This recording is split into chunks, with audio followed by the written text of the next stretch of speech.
Probably you control multiple geometry data in Grasshopper by using multiple sliders. But today's video, I'll show you three alternatives on how you can use different components to use multiple data in Grasshopper. The third one is very interesting. So this is my basic setup. The first one that I'll be showing you is the series. Series is a component where you can reach out from the sets app, and it takes starting value, step value, and the count, and then creates a number series.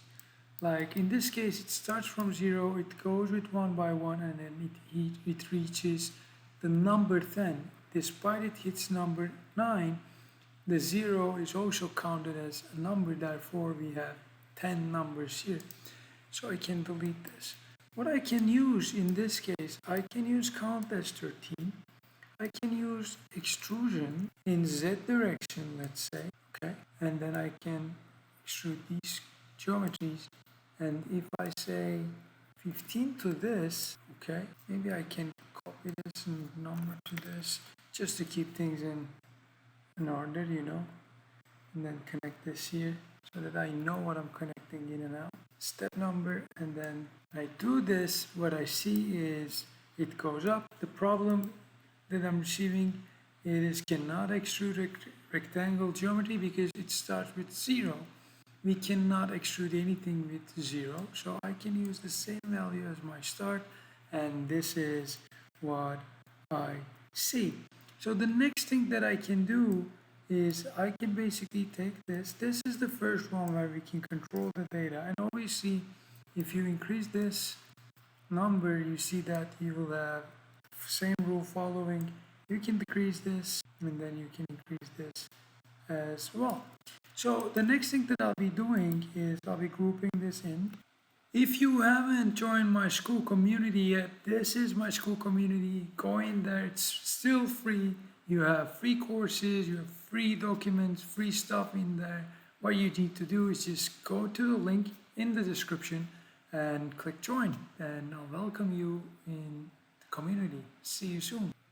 This is the series. The second one that I'll be using is the graph mapper. If I want to create this extrusions from these arrays or from these rectangles, what I can do, I can draw a pattern rather than give a specific interval or range. So what I can do, I can go to input, grab a graph mapper, and try to understand what this is. So what I'll be doing, I'll be extruding these values, right? And while I'm going to extrude this, I'll be extruding them onto Z direction for sure. But the next thing that it is asking me is to have this values, right? So what I can do, I can right click to this and then say, for instance, like a linear first. And the next thing that I need to do, it's obviously, now it's ranging between 0 and 1. What we can do, if you double click to it, you can change this, but there's a better way to approach this. If I grab a range component, it will get a domain, in this case 0 to 1, and this is also between 0 and 1. And if I connect this into my steps, it will divide this domain into 17 steps, which will give me 18 results, which is problematic because I have 17 curves. So what I'll be doing instead, I'll be subtracting this value I'll be subtracting 1 from this value so that I will have the same result. Okay? Now I have 17 values. The next thing that I can do is, you see, it's divided into 17. So the next thing that I can do is I can take this, put this in, and then I can create a remap. Since these are the values that I wanted to remap, the source is between 0 and 1. My source is coming from 0 and 1. Can grab another target and construct a domain.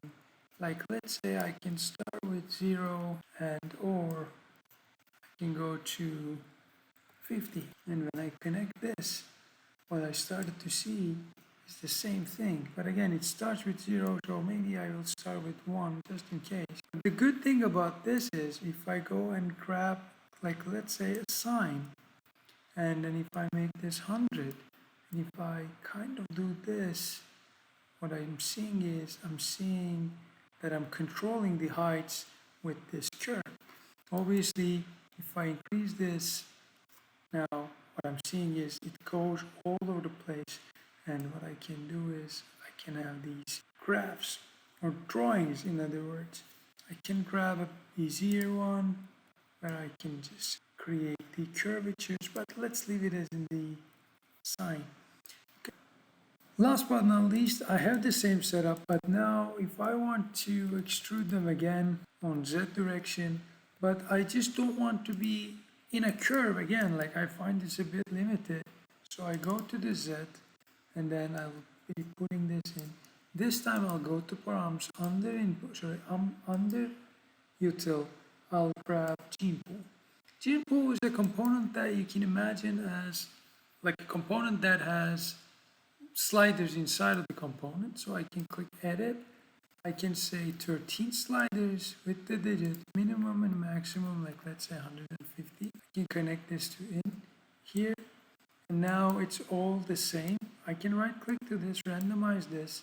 You'll see that I am just working with the third one. Obviously what you can do is if you go to edit, you can have minus 50 as well, and you'll see that they go down as well. So you can just increase one of them, two of them, so on and so forth.